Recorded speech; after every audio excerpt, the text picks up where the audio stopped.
In a previous video about car crashes, I mentioned, and then it turns out a few years later now, I actually have a condition called Retinitis Pigmentosa, which could explain why I don't see things so well in my peripheral vision. There are lots of videos online for anyone who wants to look into this condition. It's essentially an eye condition. I tell people it's like glaucoma, but it's not quite the same. It's an eye condition that essentially erodes away your vision, starting from the outside and then until eventually you can only see sort of what's right in front of you, or potentially go fully blind. There are lots of videos on YouTube for anyone who is interested in this or anyone who is suffering from this. They all tend to be quite clinical, they all tend to be quite helpful. They talk about treatments and, you know, things which haven't quite happened yet, or people's experiences. But today I'm going to talk about my experience with the disease in a more casual kind of way than a lot of these videos get across. As always with my channel, I am going to do this chronologically. That seems to be my thing. So I guess the first place to start would be my eye health in general. It's been okay. I remember when I was in year 5, there used to be a thing done. I don't think it's done in schools anymore. There used to be a like a monthly or yearly, I don't remember. Maybe someone could help me fill this in. But they used to do a school nurse check where they would look at your teeth and say, oh, I think you need to go to a dentist, or they'd look at your eyes on a Schneller test, I believe it's called. And say you need to go to an optician. And I normally rock this every year, but one year in year 5 they said your son may need an optician check. So I went to the optician and I think I came back all clear that time. I don't really recall having to wear glasses when I was in primary school. But a few years later, in year, I think it was year 8, could have been year 7, my mum decided to have all of us checked out. That's me and my 2 older sisters. I think it might have been 2 oldest. Pretty sure it was Sophie and Amy. Long and short of it is I needed glasses from that one. As you can see, I don't wear glasses now. I have glasses prescribed to me. My short-sightedness isn't so bad that I need to wear glasses, really. I can more or less see it. I can read a number plate from a good distance. So, you know, that's how they test. Not against the Schnell test, I would Schneller test or whatever, I would fail. But anything else, you know, I've got more or less good vision. What they said to me when I was about 12, 13 years old was that my eyes were different shapes from each other, and one of my eyes was slightly long-sighted, the other one was quite a bit more short-sighted, but more or less they corrected each other. And he more or less said something along the lines, and I don't know if this is legitimate or not, but it seems to have panned out the same way as he predicted. He said it's because I'm going through puberty, so you know, it's just like one of those body changes, and apparently it can affect your senses. So I wore glasses for about 6 months after that. I probably wouldn't have worn them for quite so long had one of my friends not said to me, oh, you look like Chester Bennington, which was a major plus because that was someone I idolised in year 8. So yeah, I was like, oh right, I look like Chester Bennington, this is great. Oh, I'll carry on wearing the glasses, but then I started growing my hair out and stopped looking like Chester Bennington so much and started looking like a dodgy Bon Jovi. After that, I didn't bother with glasses. I remember thinking about it when I was 15, 16 and thinking, actually, now that I look at things, I can actually see everything quite sharply. I don't need glasses at all. The next time anything got brought up about my vision was when I started becoming a bit more social again after a few years of being a reclusive drunk. When I was about 19, 20 years old. And my friends and I were... how can I put this? My friends and I were a coven. We were witches. I know. And my other friends, not myself, I wish I could have been, but my other friends were quite gothic and into metal, and I was a bit more of like an indie kid back then. So our idea of socialising was to hang out at Herstman Zoo Castle in the middle of the night, or go to some woods in the middle of the night, or a forest, or maybe the top of Beachy Head and just look around. I don't know, that's what we did. I was the driver, and I used to drive us around to these places in the middle of the night. And that's when it occurred to everyone. And that's when it occurred to everyone, Pricey can't see. That's when I realised that everyone else could see stuff that I could not see. One of the main things that retinitis pigmentosa really impacts on is your ability to see at night. Clearly, you suck at this. I have documented night blindness. No, you don't. Okay, but I don't suck. Unlike Boss Geller, I actually do have documented night blindness. And it really came up when we would go to like, Herstman Zoo Castle, and my friends would say like, oh yeah, let's walk over to that flag. And I'm like, there's a flag? All I can see is black, black, black, black, a little bit of blue up here, and then a white halo around the moon. That is all I can see. How the hell are you guys seeing a flag? I can't even see the castle apart from the bits where it's silhouetted against the blue. That would be a night where it was a full moon, for example.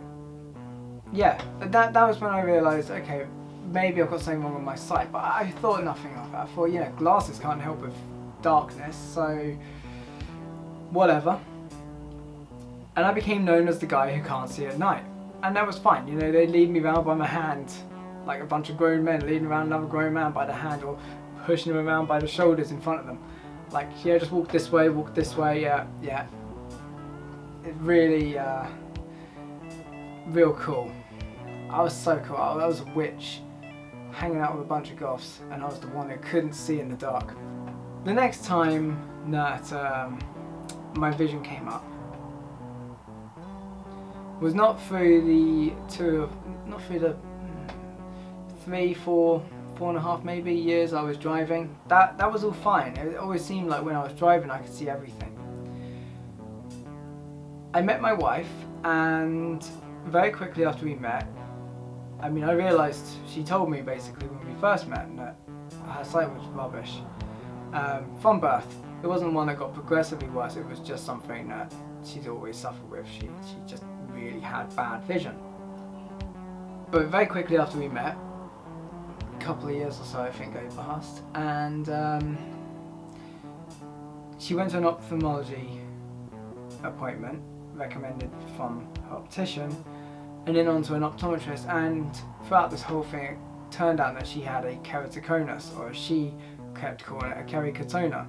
She kept laughing at the fact that she had a kericatona on her eye. So she decides, I've got this condition which can be genetic, I want to check to see if my daughter has it. And so we take May along, and while I'm there she says, you should get your eyesight checked as well if you used to wear glasses as a teenager, just in case. Oh, and while you're there, can you mention that you can't see in the dark? So I go to this appointment, I sit down in the chair, and I say to the guy, by the way, yeah, I don't know how I'm going to do this test, but I want to mention to you, I cannot see in the dark at all compared to everyone else. I can see obvious light, but I cannot see in the dark, and no one knows what I'm talking about when I say obvious light. I mostly mean sources of light and things which are very directly in front of that light. And the optician says to me, oh, that's normal, you know, lots of people complain about they can't see in the dark. I said, no, I really can't see in the dark. So yeah, lots of people, you know, if they're short-sighted or whatever, if there's anything wrong with their eyesight whatsoever, fuck off. If there's anything wrong with their eyesight whatsoever, then they say that they can't see in the dark. So he sits me down in the chair, he gets his torch, shines in my eye, and he goes, actually, huh. And he goes out for, I don't know, 30 seconds. He says, I'll be right back. It's not completely weird. goes out for about 30 seconds, that's all, comes back in. So I'm going to recommend you to an ophthalmologist. I can see something on the back of your eye. I start freaking out. Is there some kind of growth? And he said, no, it's more like a film of something, like a dark patch of that's on like a film, like it could be just pigment. And that essentially is what retinitis pigmentosa is. It's like this dark patchy pigment that builds up on the back of your eye, and it affects what you can perceive through your lens. It affects how much actually goes through to your brain. So I go along to this ophthalmology appointment. I get given various sort of field vision tests, and then they recommended me to somewhere either East Grinstead or Hayward Heath. My wife goes along with me. I can no longer drive by this point. No, I no longer had a car at this point anyway, shall I say. So my parents take me up there, my wife comes along with me, my girlfriend at the time. And they put these electrical wires on my eyes, which sounds a lot scarier than it is. And